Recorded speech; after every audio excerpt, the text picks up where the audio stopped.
आज हम इस वीडियो में बात करेंगे 1857 की क्रांति से 1947 तक की आज़ादी के सफर के बीच की वह सच्ची कहानियां जिन्हें हमें पढ़ाया नहीं जाता। ब्रिटिश हुकूमत से आज़ादी के लिए 1857 से 1947 के बीच कई जन आंदोलन चले जिन्होंने भारत को आज़ादी दिलाने में महत्वपूर्ण भूमिका निभाई।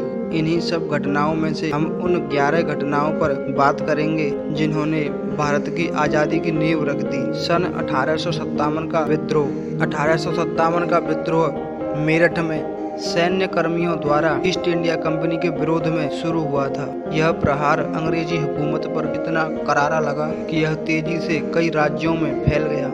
पहली बार ब्रिटिश हुकूमत को सेना की ओर से कड़ी चुनौती मिली, लेकिन इस विद्रोह को अंग्रेजी हुकूमत मात्र 1 साल में दबाने में कामयाब रही। इस जन क्रांति की प्रसिद्धि इसलिए हुई क्योंकि इसमें भारतीय शासक, सेना, जनसमूह और किसान भी शामिल थे। लोगों ने इसमें उत्साह से भाग लिया था।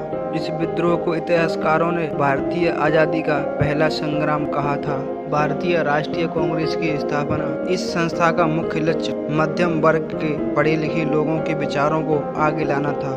बंगाल का विभाजन। 1905 में बंगाल का विभाजन 2 हिस्सों में हो गया। इसके बाद देश की राजधानी कलकत्ता से बदलकर दिल्ली कर दी गई। बंगाल विभाजन से भारतीय खुश नहीं थे, जिसके बाद उन्होंने कई आंदोलन चलाए। बंगाल विभाजन के खिलाफ उपजे इन आंदोलनों को दबाने के लिए ब्रिटिश सरकार ने 1909 में कई सुधारों को लागू किया। इन सुधारों को मार्लिमेंटो सुधार के तौर पर जाना जाता है। जलियांवाला बाग नरसंहार। स्वतंत्रता आंदोलनों के दौर में जहां एक ओर सुधारवादी और क्रांतिकारी योजनाएं बनाई जा रही थी, वहीं दूसरी ओर 13 अप्रैल 1919 को जलियांवाला बाग में नरसंहार हुआ। यदि आप एक भारतीय हैं तो उस दिन क्या हुआ था आप अच्छे से जानते होंगे। शांति के साथ विरोध कर रहे उन लोगों के लिए वह खूनी रविवार बन गया। इस नरसंहार के बाद ब्रिटिश हुकूमत का जमकर विरोध किया गया। दिल्ली विधानसभा में बमबारी। जहां एक ओर महात्मा गांधी, जवाहरलाल नेहरू, मोहम्मद अली जिन्ना जैसे नेता अंग्रेजों के साथ नरमी से पेश आ रहे थे, वहीं दूसरी तरफ एक गर्म दल भी था जो अंग्रेजों के साथ उन्हीं की भाषा में लड़ रहे थे। आज़ादी की क्रांतिकारी ज्वाला लिए शहीद क्रांतिकारी भगत सिंह और बटुकेश्वर दास ने 8 अप्रैल 1929 को संसद में बम फेंक दिया। बम फेंकने के बाद वो वहां से भागे नहीं बल्कि अपनी गिरफ्तारी दी। बाद में उनके खिलाफ मुकदमा चला और उनको 6 जून 1929 को दोषी करार कर सजा सुनाई गई। इसके बाद इन गर्म दल के नेताओं को रिहा करवाने के लिए लोग सड़कों पर उतरे और विद्रोह करने लगे। आज़ाद हिंद फौज की स्थापना। भले ही ब्रिटिश सरकार ने भारतीयों पर कई जुल्म किए हों, लेकिन केवल परेशान करके किसी देश को गुलाम नहीं बनाया जा सकता है। हमारी गुलामी का एक कारण यह भी था कि हमारे पास सेना की कमी थी, हथियारों की कमी थी।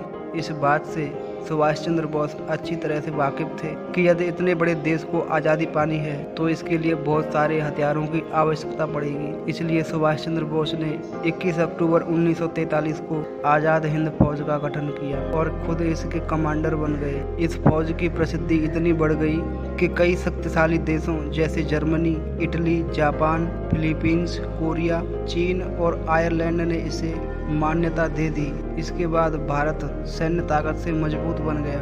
इन्हीं सब घटनाओं के साथ भारत गुलामी से आज़ादी तक का सफर तय कर पाया। यदि आपको हमारी यह वीडियो अच्छी लगी हो तो इसे लाइक कर शेयर करें। यदि आपको इसी प्रकार की रोमांचित और जानकारी भरी वीडियो देखने का शौक है तो आप हमारे इस चैनल फिर विश्वगुरु भारत को जरूर सब्सक्राइब कर लें।